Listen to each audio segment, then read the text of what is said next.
అన్నయ్య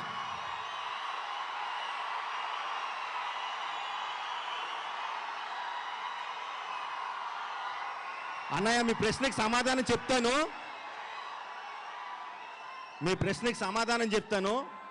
అయ్యో 4 ముక్కలు బట్టి పట్టుకొచ్చాను. కన్ఫ్యూజ్ చేయదు. కన్ఫ్యూజన్లో ఎక్కువ కట్టాను. మహేష్ని కూడా కాదు.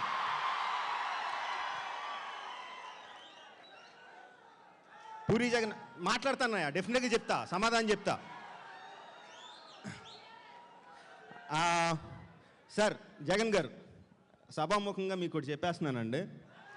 మా ఆవిడ అస్తమానం చెప్తా ఉంటుందండి, నువ్వు 2 సంవత్సరాలు 3 సంవత్సరాలు సినిమా తీయడం కాదు, జగన్ గారి దగ్గరికి వెళ్ళి నేర్చుకో. 6 నెలల్లో సినిమా తీసిన ఇండస్ట్రీ హిట్ ఎలా కొట్టడం ఆయన దగ్గరికి వెళ్ళి నేర్చుకో ఉంటుందండి. నేను నిజంగా అడుగుతున్నాను, ఒక 2 రోజులు మీ దగ్గర అసిస్టెంట్ డైరెక్టర్గా పనిచేయాలి. నేను సీరియస్గా మనస్ఫూర్తిగా అడుగుతున్నాను, ఒప్పుకుంటారా? నెక్స్ట్ సినిమాకి 2 days నేను అసిస్టెంట్ డైరెక్టర్గా వస్తా. మీరు తీయలేక నేను నిజంగా రాదండి, నిజంగా చెప్తున్నాను ఇది. ఓకేనా? Okay, thank you. ఫంటాస్టిక్ అండి జగన్ గారు.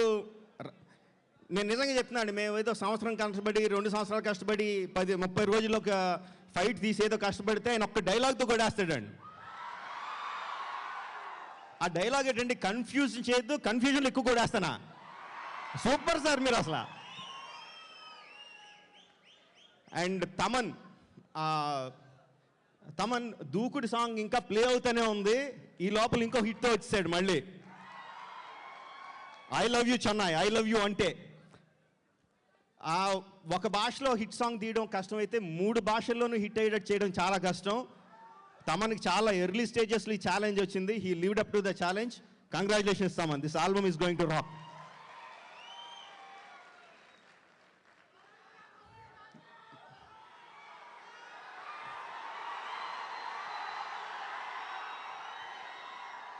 Super star. And one thing అండి, సూపర్ స్టార్ రజనీకాంత్ గారు మనకి ఇక్కడ ఆంధ్రప్రదేశ్లో ఎంత మార్కెట్ అయితే ఉందో, ఒక పెద్ద హీరో మార్కెట్ లాగా ఎంత మార్కెట్ అయితే ఉందో, అలాగే సూపర్ స్టార్ మహేష్కి తమిళనాడులోను కేరళలోను అంతే మార్కెట్ ఏర్పడాలి. It's not only good for him, it's good for the whole industry. మన హీరోలు అందరూ కూడా సౌత్ ఇండియా అంతటికి వెళ్ళాలి. Let Mahesh be the first person to do it. Mahesh బాబుతో సినిమా ఎప్పుడు చెప్పండి.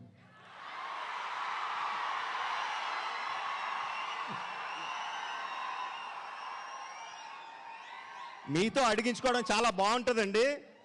యాక్చువల్గా నిజానికి మహేష్ గారిని నేను గాడి ఆల్రెడీ అనౌన్స్ చేసాం, మేము ఇద్దరం చేస్తున్నామని. ఓకే, ఇప్పుడు చిన్న పాయింట్ ఏంటంటే, ఓకే డెఫినెట్గా చేస్తున్నాం, మేము ఇద్దరం సినిమా చేస్తున్నాం. ఏ సినిమా చేయాలి? కౌబాయ్ సినిమా చేయాలా? గూఢచారి 116 జేమ్స్ బాండ్ సినిమా తీయాలా? అల్లూరు సీతారామరాజు తీయాలా? మీరు మళ్ళీ కన్ఫ్యూజ్ చేస్తున్నారు. మీరు డిసైడ్ అవ్వండి, మేము చేసేస్తాం. Thank you very much. మీతో అడిగించుకోవడం చాలా బాగుంటుందండి. యాక్చువల్గా నిజానికి మహేష్ గారిని నేను గాడి ఆల్రెడీ అనౌన్స్ చేసాం, మేము ఇద్దరం చేస్తున్నామని.